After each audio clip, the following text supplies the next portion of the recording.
Hello there, guys. Welcome back to Younes Talks Football. I hope all of you are doing well. So, it's all kicking off. We done video number 1 earlier on. Go and check it out if you haven't done so already. We do tap into the latest on Xavi Simons, but there's also other things there. So go and have a butcher's. Much appreciated. But since that point, and that was only, what, 6 hours, 7 hours ago?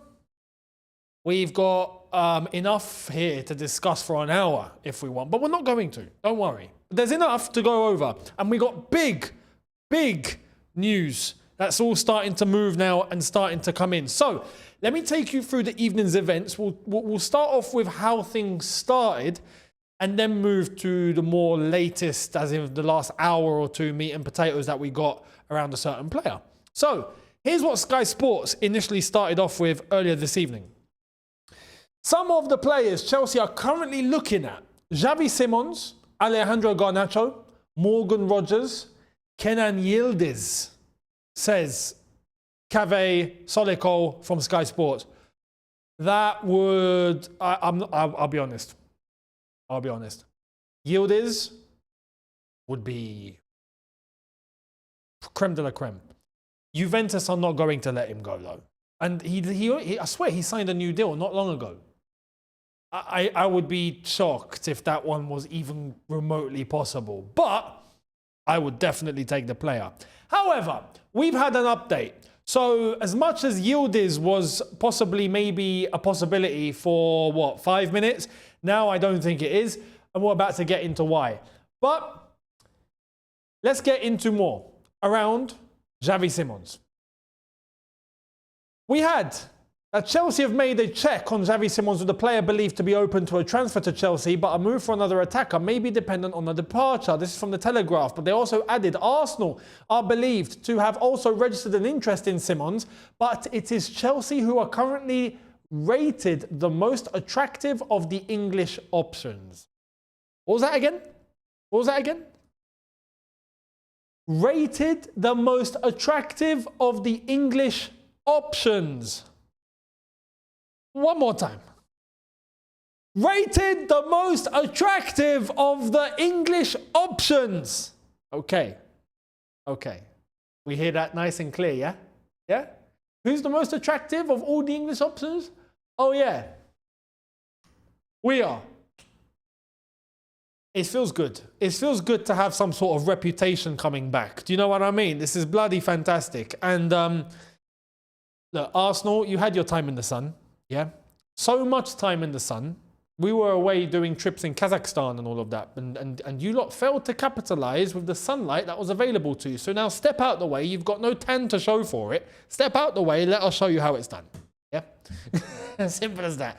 So what is the latest? Well, let's get into it. Fabrizio Romano hit us with this. Xavi Simons has opened doors to Chelsea move after direct contacts with his camp. Club-to-club talks will start from Tuesday as Chelsea Leipzig will discuss deal conditions. For Chelsea, deal depends on outgoings. Arsenal remain also keen, but Gyökeres and outgoings are priority. Okay, all they are. Listen, Arsenal are not getting Simons. Let's get into more. Further talks between Chelsea and Xavi Simons' camp are taking place this evening. Chelsea are concretely in and are working on reaching a verbal agreement. Leipzig are ready to sell him. RB want at least 70 million euros all in, while Chelsea want to pay less. If a move to Chelsea does not work out, other teams are waiting in the wings. We then also had Chelsea proceeding with Xavi Simons talks this week with a deal possible for 70 million euros or under. Leipzig paid 50 million euros fixed, but not all the 30 million euro add-ons have been paid, allowing for a cheaper package. As revealed, PSG retain a sell-on. Arsenal also keen on Simons, but Chelsea first to make club-to-club contacts. And we've got from Matt Law, Chelsea have made a check on Xavi Simons with a player believed to be open to a transfer to Stamford Bridge, but a move for another attacker may be dependent on the departure. Nkunku is expected to go and Felix can leave. And from Matt Law, Chelsea's qualification for the Champions League and Club World Cup success has elevated them in the eyes of players based outside England. And Xavi Simons is thought to be interested in the prospect of moving to Chelsea. It sounds flipping fantastic, doesn't it? All sounds absolutely beautiful. And you know what? There's more. Xavi Simons is Chelsea's next big target in the market. Simons is interested in Chelsea's project. In the next few days, talks between clubs on the price tag. It's happening, guys. It's happening. It's happening. The only way this doesn't happen now is if they legitimately cannot come to an agreement on a price. But I think Leipzig will be pretty open, considering that the player wants to leave. I think that, they're not in a position to really gamble. They ain't got Champions League football. They ain't got much going their way. We've got all the cards in our favour here. And they're already willing to sell for 70 million euros. 70 million euros will come to about 60 million pounds. Technically, Arsenal have already funded the move. Cheers, Arsenal. See, this is why we like you. Every single time we decide to do business, this somehow works in our favour to go and get someone that we actually want. Every time. Beautiful. What a club. Such a generous, giving club. Charitable club. Wonderful from Arsenal. But it's not just that. It's not just the Madueke money. Because like it's been illustrated here, we are going to be selling Nkunku, it seems. Felix is heading out of the door. There's also one other name that I'm going to come to in a little bit as well, because he's now been touted as definitely going. But to who, we don't know. But hold that thought. So everything, all the conditions are here. We could have actually sold Madueke, sold Nkunku, bring in Simons, still have spare change, and we can go and get someone else if we want. And the business still isn't done. And you want to know why? Because of what I'm about to show you. But before we do that, listen, Chelsea actually now going all in, serious for Xavi Simons is fantastic for me. Fantastic for me. I'm really happy to hear this. Really happy. Chelsea are going to get a top player here. A top player. The flexibility and versatility that we will have in our front line now is going to look stupendous, as the great Chris Eubank Sr. once said. Stupendous. This is going to be phenomenal. I can't wait. Simons, Gittins, Palmer, Esteval, Pedro Neto, whoever else. Now Pedro, Liam Delap. At the moment we've got Nkunku, we've got Jackson. Xavi Simons coming into this is going to be just... I'm looking forward to seeing... You know what Xavi Simons does? It allows us to implement a system that we haven't used yet. This is what I'm saying. We have so much flexibility with all these players now. It's going to be stupid. We can actually go, if we really want to a 1DM setup. Or we can go to a double pivot with the same attacking lineup, but we're going to have wing back. So we're going to have to play with a back three. Basically a 3-5-2. What you can do in this scenario is play Cole Palmer alongside Xavi Simons in front of the double pivot. And boom, you got yourself two number 10s. And then whoever's on the flanks are on the flanks. We can move and do so much. There's so many combinations that we can go to now. It's actually dumb. It's actually dumb. I'm looking forward to seeing what Maresca is going to cook up with this. I really am, because what we are starting to see is going to be the possibility. It's something we've not had. We've not had last season. We didn't have the season before. We weren't even close to it. I'm looking forward to it. So, let me know your thoughts. But Xavi Simons to Chelsea is looking very, very, very much on. I think it's going to happen. And I think a deal is going to get closed up real soon. But it's not just that, is it? Let's get into the latest on Nicholas Jackson. Chelsea value Nicholas Jackson at between 80 to 100 million pounds, with Man United and Aston Villa among the clubs interested in signing him. If he were to leave, the 79 million pound Liverpool are paying for Hugo Ekitike would be used as a benchmark for any potential deal. If Jackson was to leave, they may sign a wide player instead of another number 9, because Neto can also play through the middle. Xavi Simons, Garnacho, Rodgers, and Kenan Yildiz are some of the players Chelsea are currently looking at, reporting again. Xavi Simons from Sky Sports. I do want to just note that first point, the benchmark. What happened the last time we decided to use a benchmark? Oh yeah, Arsenal bought Madueke for 52 million. I love this guy.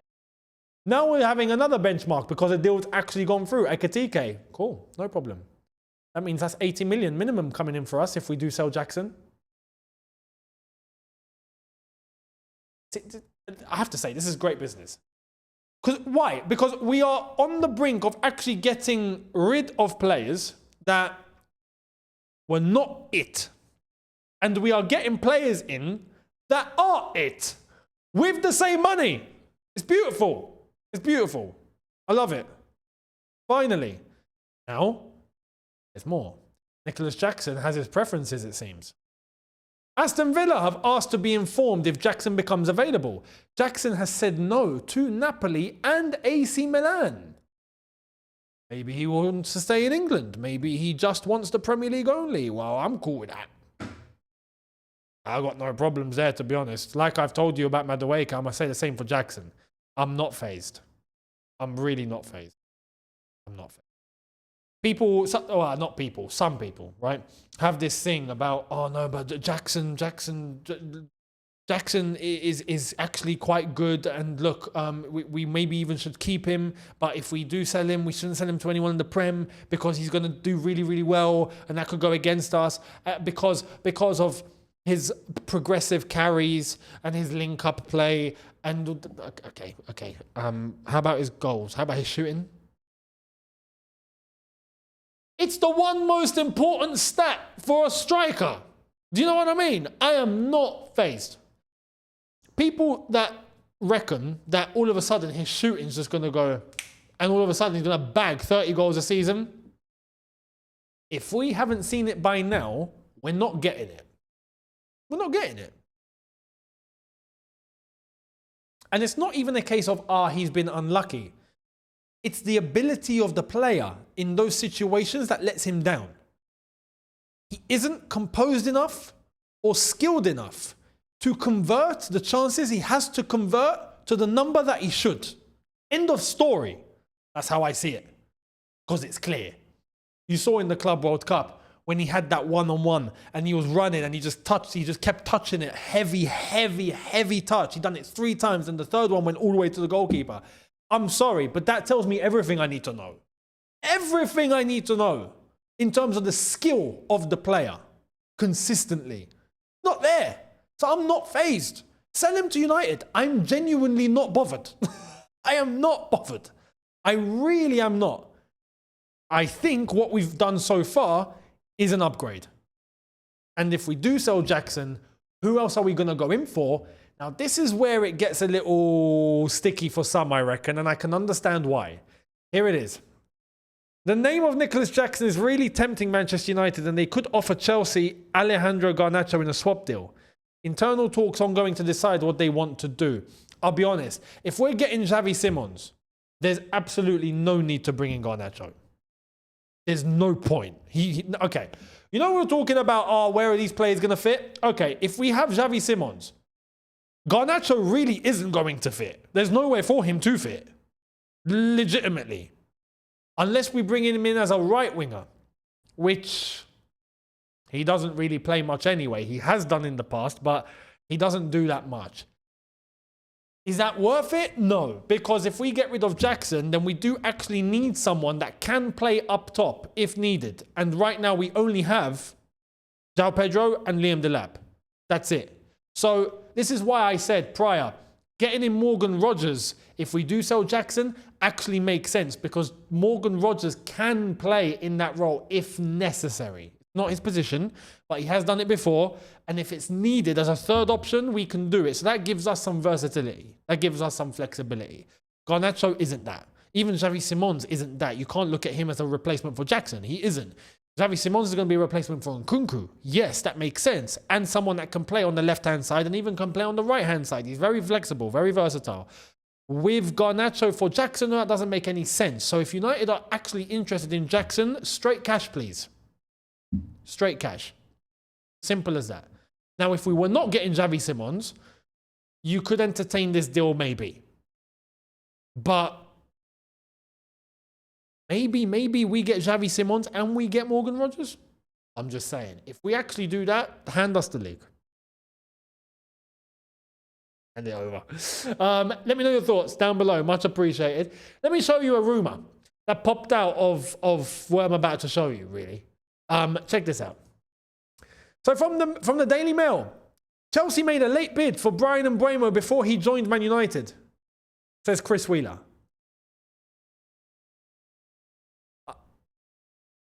Was this true? I don't see how this is true, I'll be honest. I don't see how this works.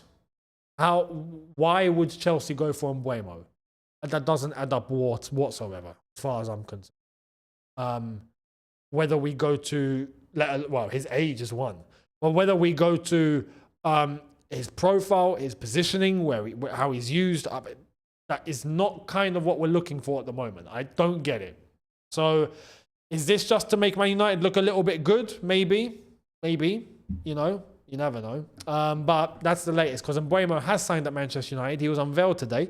So good luck to him. But I hope he's getting paid well. That's that. So that's that. But Fabrizio has clarified what I mentioned earlier on. Here it is. Nkunku, Felix, Sterling are all leaving Chelsea. Felix is actually on the brink of Benfica. Nkunku, we now know it looks like Xavi Simons is coming in to replace him. So Nkunku is going to be out the door very soon. Sterling, I genuinely don't know where. I actually asked on X, and make sure you're following. Links in the description. But I asked all of you guys, where do you think Sterling's going to end up? And I got some crazy comments from you lot. And you lot are wild. I got MLS, I got Italy, I got Saudi, I got he needs to go and learn Arabic. Someone said he needs to go and learn Chinese.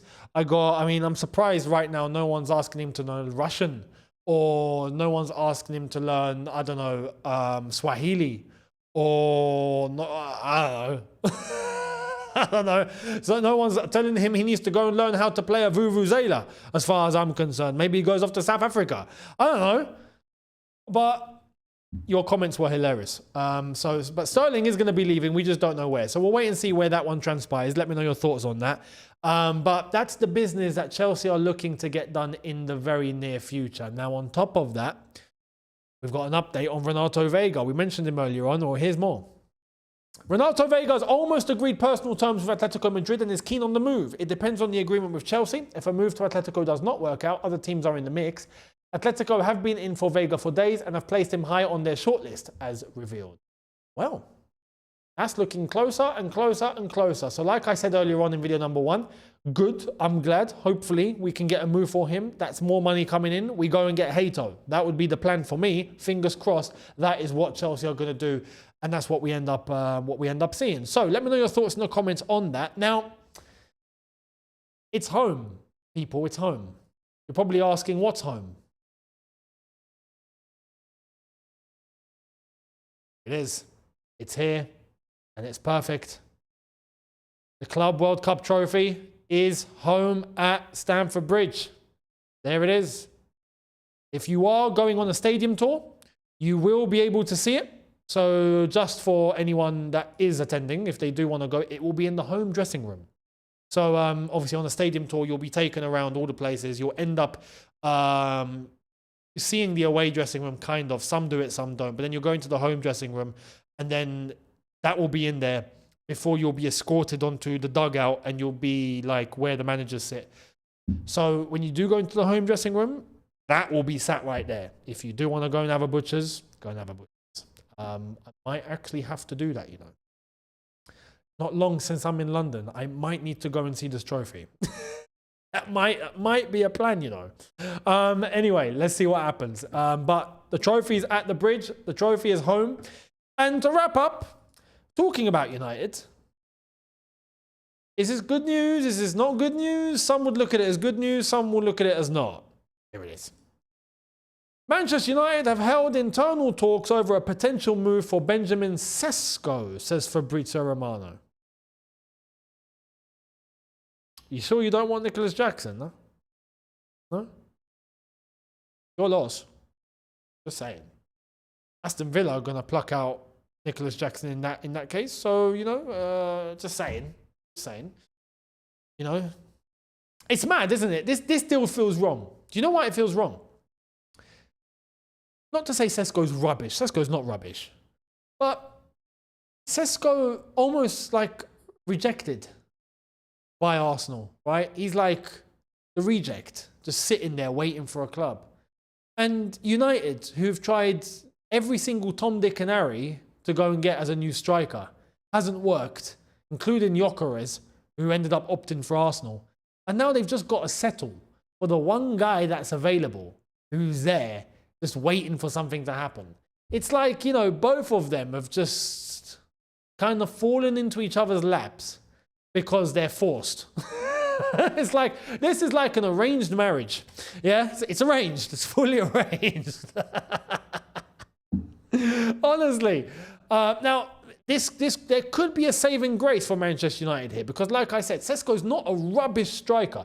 You would consider Sesko an upgrade on what they actually have at the moment. But the problem isn't that. The problem isn't the individual ability of the player. When it comes to Manchester United, and we know this, it's the club. It's the shambles in terms of the running of the football club that holds quite a lot of talented players back in terms of reaching their full potential. Sesko will not be any different. Will this deal happen, though? We'll see. For Sesko, I think it's his only option to make his way into the Premier League. So I think he would be interested. And Man United, look, I think they're going to be forced. I don't think there's anyone else they can really turn to. You know, Osimhen's gone. Gyökeres is gone. Anyone else that anyone wanted is gone. Ekitike's gone. Now Pedro's gone. Isak is staying at Newcastle or he's getting shipped off to Saudi. You got to make a move, guys. And he looks like the only guy left. So we'll see what transpires. Let's see what happens. Let me know your thoughts on that one. Do you think Sesko would be a success at Man United or not? Let me know down below. Thank you all so much. Subscribe, notification bell on. Make sure you're here tomorrow for another double. I'll catch all of you then. Thank you all so much for watching, and I'll see you tomorrow. In a bit, people. Look after yourselves. Take care, and peace.